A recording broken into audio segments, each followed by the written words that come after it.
Good morning class. तो आज हम पढ़ेंगे हिंदी साहित्य का इतिहास शुक्ल जी के अनुसार कि उन्होंने इस इतिहास को कितने भागों में बांटा है। क्योंकि हम अक्सर अपना सिलेबस लेके पढ़ाना स्टार्ट कर देते हैं, बच्चों को जो बेसिक जानकारी होती है वो पता ही नहीं होती है कि आखिर हम हिंदी पढ़ क्यों रहे हैं और ये हिंदी है क्या और ये कहाँ से शुरू हुई, क्या कार्य, क्या विभाजन है, हम कौन सा ये पढ़ रहे हैं। तो ये पढ़ना, समझना, इसको देखना बहुत ज़रूरी है। तो आज मैं ये सभी क्लासेस के लिए, चाहे वो आपका 8, 9, 10, 11, 12 ग्रेजुएशन जितनी भी कंप्लीट क्लासेस होती है, यहाँ तक कि जो टीजीटी पीजीटी की तैयारी कर रहे हैं सारे हमारे कैंडिडेट्स, तो उनके लिए भी क्लास बहुत महत्वपूर्ण रहने वाली है। क्योंकि हिंदी साहित्य का इतिहास, उसका अगर कार्य विभाजन आपको क्लियर हो जाता है तो मुझे लगता है कि आज तैयारी आपकी यहाँ से हो जाएगी और आपका जो बेसिक कॉन्सेप्ट होता है वो प्रॉपर आपका क्लियर हो सकता है। तो आज हम यहाँ पे यही लिखेंगे, आचार्य रामचंद्र शुक्ल जी के अनुसार हिंदी साहित्य का इतिहास कितने भागों में बांटा गया है। जी हाँ, वो है आपका 4 भागों में बांटा गया है। कौन कौन से, फटाफट से मैं नोट डाउन कर लेती हूँ। तो यहाँ पे हमने पूरा नामकरण कर दिया है कि हिंदी साहित्य का इतिहास का पूरा नामकरण कैसे होता है, तो हम देख लेते हैं फटाफट से। हमने लिखा था पहले आदिकाल, ठीक है। आदिकाल को आचार्य रामचंद्र शुक्ल ने वीरगाथा कहा है और इसके नाम क्या क्या हो सकते हैं, किनके लेखकों ने क्या क्या नाम दिए, आलोचक है, हम लेखक हैं, तो उन्होंने आदिकाल को क्या क्या नाम दिए हैं, तो हम देख लेते हैं। यानी कि आदिकाल वीरगाथा का नाम दिया जिसने आचार्य शुक्ल जी ने, तो उन्होंने इसका समय जो बांटा है संवत 1050 से 1350 तक। अभी तो यहाँ पे 1050 से 1350 तक उन्होंने समय दिया है जिसने आचार्य रामचंद्र शुक्ल जी ने। फिर हमने देखा कि इसके अन्य नाम और हैं, तो वो कौन कौन से हैं। तो यहाँ पे अपभ्रंशकाल का नाम दिया है जिसने चंद्रधर शर्मा बुलेरी ने, ठीक है। तो यहाँ पे अपभ्रंशकाल जो नाम था वो चंद्रधर शर्मा बुलेरी जी ने दिया। फिर आता है संधि, दूसरा नंबर का संधिकाल और चारकाल। तो संधिकाल और चारकाल जो नाम दिया वो दिया है रामकुमार वर्मा जी ने। फिर आता है सिद्ध सामंत काल, सिद्ध सामंत काल का नाम दिया है राहुल शाहजहां जी ने। ये सभी आदिकाल के ही नाम है। तो यहाँ पे फिर आता है वीर बप्पन काल, तो यहाँ पे वीर बप्पन का नाम दिया महावीर प्रसाद द्विवेदी जी ने। फिर आता है आदिकाल जो हमने पहले ही और सब मान्य व्यक्ति है, आदिकाल नाम दिया है आचार्य हजारी प्रसाद द्विवेदी ने। तो अब कंफ्यूजन होता है, कंफ्यूजन जिसमें वीर बप्पन का आदिकाल में होता है कि इसने कहा वीर बप्पन आपके आदि नाम महावीर प्रसाद द्विवेदी है और आपको आदिकाल याद रखना है आपके हजारी प्रसाद द्विवेदी जी हैं। फिर यहाँ पे आदिकाल का नामकरण इस तरीके से दिया है। जो भी कैंडिडेट्स हैं जो तैयारी कर रहे हैं या जो क्लास में हैं, मुझे लगता है सभी को वीडियो अवश्य देखना चाहिए। क्योंकि जब हमारा हिंदी साहित्य का बेस क्लियर होगा तो हम चीज़ों को बहुत आसानी से आगे समझते चले जाएंगे और हमें पता चलेगा कि हम किस काल को पढ़ रहे हैं, पढ़ रहे हैं। तो हमने इसे डिवाइड किया है, आगे बढ़ेंगे आदिकाल पे। उससे पहले देख लेते हैं भक्तिकाल। भक्तिकाल जिसको हम पूर्व मध्यकाल भी कहते हैं, ठीक है। तो इसका समय रखा 1350 से 1700 तक। उसके बाद दीक्षाकाल, उत्तर मध्यकाल भी कहते हैं इसको, इसका समय रखा है 1700 से 19 तक। उसके बाद आधुनिक काल जो कि वर्तमान समय में चल रहा है। आधुनिक काल यानी कि गद्यकाल, इसने आचार्य शुक्ल जी ने इसको संज्ञा दी है गद्यकाल के आधुनिक काल को। तो इसका समय रखा गया है 1900 से आज तक।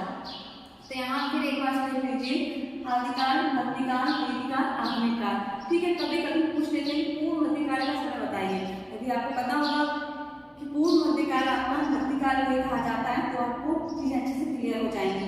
तो यहाँ से ग्राफ को आप अच्छे से अगर माइंड में सेट कर लेते हैं तो मुझे पूरी उम्मीद है कि आपको ऐसी चीजें बहुत अच्छे से क्लियर होने वाली है। क्योंकि इस ग्राफ को समझने में मुझे ही समय लग गया था, तो अगर आप पढ़ रहे हैं, तैयारी कर रहे हैं, तो मुझे लगता है बहुत अच्छे से क्लियर होगा। लेकिन रिविजन करने में कोई बुराई भी नहीं है। तो यहाँ मैंने इस उद्देश्य से इस ग्राफ को लिया है। क्लास 9, 10, 8, 11, 12 सभी को चीजें पता होनी चाहिए। तो मेरा ये उद्देश्य था कि बच्चों को भी पता होना चाहिए। हम पढ़ तो लेते हैं लेकिन हमें बताया नहीं लगता इतिहास कहाँ शुरू हुआ, कैसे बांटा गया, कौन इसके लेखक है, क्या है, कुछ भी पता नहीं होता। केवल सिलेबस पे हम डिपेंड रहते हैं। तो यहाँ पर हमने इतना डिवाइड करने के बाद हमने ये देखा कि आचार्य शुक्ल जी ने इसको वीरगाथा काल कहा क्यों। क्योंकि वीरगाथा काल में बहुत सारी ऐसी जो घटनाएं थी, राजा महाराजाओं के वीर योद्धाओं वाली घटनाएं थी। वहाँ उस समय युद्ध के काम ज्यादा होते थे, वीरता का प्रदर्शन ज्यादा होता था। तो इसलिए उन्होंने इसका नाम काल दिया है वीरगाथा काल। उन्होंने कहा कि इस काल में महत्वपूर्ण बातें हैं, इसलिए मैंने इसको क्या कहा है, वीरगाथा काल को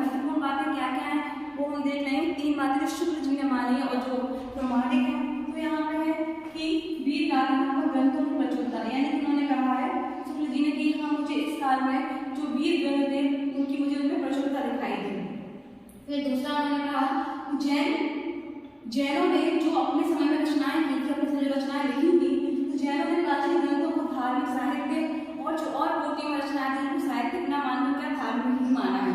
ठीक है, फिर आता है तीसरा नंबर है रचनाओं में फुटकर दोहे मिलते हैं। काफी सारे जैन बौद्धों और सिद्धों की ऐसी रचनाएं थी जिनमें क्या फुटकर दोहे मिलते हैं। तो ये तीन को आधार थे जिन पर शुक्ल जी ने इसको क्या माना है, वीर गाथा का नाम दिया है। तो यहाँ पे आदिकाल को आपको इतना बेस पूरा अच्छे से क्लियर कर लेना है कि आदिकाल है क्या, जो कि हजारी प्रसाद द्विवेदी नाम दिया हुआ है, वीर गाथा काल शुक्ल जी ने नाम दिया हुआ है, समय सीमा 1050 है इसकी। ठीक है, अब अन्य नाम इसको और इस आदिकाल के या वीर गाथा काल के और नाम क्या क्या हो सकते हैं, तो हमने बता दिया आपको। अपभ्रंशकार है चंद्र शर्मा द्विवेदी जी का, संधिकाल का चारककार राम कुमार वर्मा जी का, शिव सामंतकाल है आपका राहुल शालिग्राम जी का, बीजोत्पन्नकाल है महावीर प्रसाद द्विवेदी का, आदिकाल है आपका हजारी प्रसाद द्विवेदी का। फिर तीन जो प्रमाणित चीजें थी शुक्ल जी ने मानी है, पहले लिखा हुआ तीन महत्वपूर्ण बातें हैं जो यहाँ पे लिख दी गई हैं। इनके आधार पर हमारे वीर गाथा का नाम दिया आदिकाल को किसने, शुक्ल जी ने। बात करेंगे अब हम भक्ति काल की, फटाफट से नजर से देख लेते हैं। भक्ति काल को पूर्ण मध्यकाल कहते हैं, इसको शुक्ल जी ने सगुण और निर्गुण में बांटा है। तो यहाँ पे देख लेंगे फटाफट से, सगुण निर्गुण। जो बच्चे तैयारी करेंगे वो चीज पता होगा, सगुण काव्यधारा, निर्गुण काव्यधारा, जिसको इन्होंने ज्ञानाश्रयी प्रेमाश्रयी शाखा के नाम से भी बांटा है। ठीक है, राम भक्ति धारा, कृष्ण भक्ति धारा, इनके भी पाठ किए हुए हैं। तो यहाँ पे सगुण में आ जाता है आपका 2 भागों में, निर्गुण में आ जाता है आपका 2 भागों में, सगुण में। ठीक है, तो यहाँ पे सगुण में आपका आ जाएगा कृष्ण भक्ति धारा और आपका प्रेमाश्रय शाखा।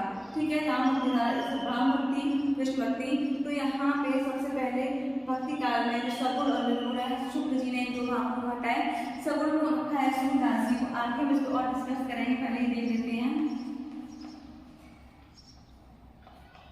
सूरदास जी को और आपके तुलसीदास जी को।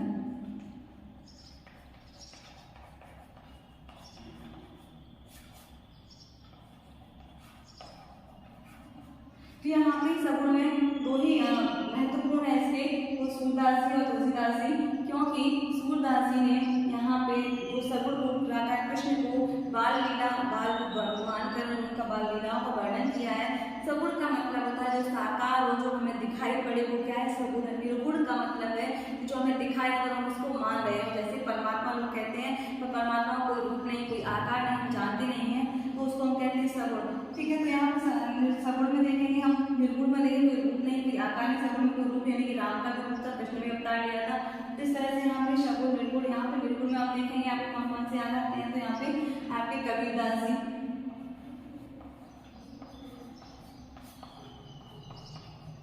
कबीरदास जी, क्योंकि इन्होंने सिर्फ जो परमात्मा है, आत्मा है, उसको ही रूप माना है। फिर यहाँ पे रीतिकाल, जिसको मतलब मध्यकाल कहते हैं, रीतिकाल को भी जो आपके विश्वनाथ त्रिपाठी जी हैं, उन्होंने इसको 3 भागों में बांटा है, रीतिबद्ध, रीति सिद्ध, रीति मुक्त, इस तरीके से बांटा है रीतिकाल को 3 भागों में।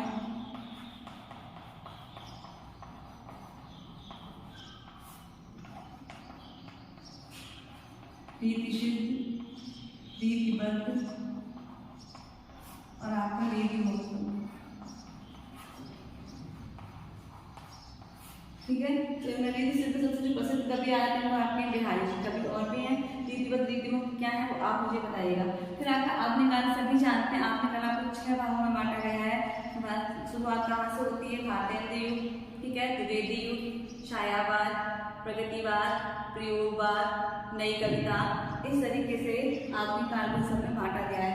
सबसे पहले आप एक काम करिएगा, इस ग्राफ को पूरा अच्छे से समझ लीजिए और देख लीजिए, इसको नोट डाउन भी कर लीजिए। तो आज के लिए इतना काफ़ी होगा और उम्मीद करती हूँ कि आप सभी को ये पसंद आया होगा, इतना बड़ा ग्राफ जो मैंने बनाया है सभी बच्चों को। तो आशा करती हूँ आप सभी को अच्छे से समझ में आया होगा।